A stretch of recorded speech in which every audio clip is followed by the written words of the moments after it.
हरि ओम नमो भगवते वासुदेवाय। श्री ओम नमो भगवते वासुदेवाय। शिशु का रूप धारण कर लिया। तब भगवान की प्रेरणा से वसुदेव ने उन्हें अपनी गोद में उठा लिया। उसी समय नंद की पत्नी यशोदा के गर्भ से महामाया ने जन्म लिया। उसी जोग माया ने द्वारपाल और सभी पूर्ववासियों की समस्त इंद्रियां चेतना हर ली। वे सभी अचेत होकर सो गए। बंदी गृह के बंद दरवाजे अपने आप खुल गए। आकाश में घनघोर घटाएं उमड़ पड़ी और गर्जना के साथ भयानक वर्षा होने लगी। विद्युत कड़कने लगी। जमुना का जल बढ़ गया। उसका प्रवाह गहरा और तेज हो गया। जगह जगह भंवर पड़ने लगे। वासुदेव बालक को लेकर निकले और जमुना पार करके गोकुल पहुँचे। वहाँ उन्होंने अपने पुत्र को यशोदा की शैया पर सुला दिया और उनकी नवजात पुत्री को लेकर बंदी गृह लौट आए। बंदी गृह में फिर पहले जैसी स्थिति हो गई। यशोदा भी नहीं जान सकी कि बच्चा बदला जा चुका है। चौथा अध्याय।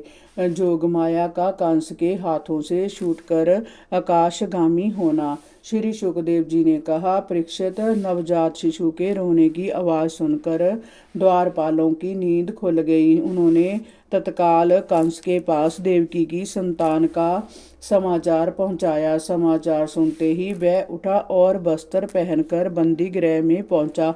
अपने काल के जन्म लेने से वह मन ही मन अधिक व्याकुल हो रहा था। वह गिरता पड़ता जैसे ही बंदी गृह में देवकी के सामने पहुंचा। देवकी ने रोते हुए उससे प्रार्थना की, भाई, जय कन्या है, जय तुम्हारा कुछ नहीं बिगाड़ सकती। एक स्त्री की हत्या के पाप से तुम्हें बचना चाहिए। तुमने मेरे सभी बालकों को निर्दयता पूर्वक मार डाला। अब जय कन्या ही मुझे दे दो। मुझ पर दया करो। परीक्षित, देवकी की याचना का कोई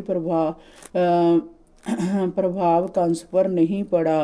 वह बहुत क्रूर और दुष्ट था। उसने देवकी को झिड़ककर उस कन्या को उसकी गोद से छीन लिया और उसे हवा में उड़ाकर बड़ी जोर से चट्टान पर पटका। किंतु चट्टान पर गिरने से पहले ही वह जोगमाया कंस के हाथ से छूटकर आकाश में चली गई और वहां से उन्होंने अपना रूप दिखाया। उनके 8 हाथों में धनुष, त्रिशूल, बाण, ढाल, तलवार, शंख, चक्र और गदा थे। वह दिव्य अलंकारों और वस्त्रों से सुसज्जित थी। जोगमाया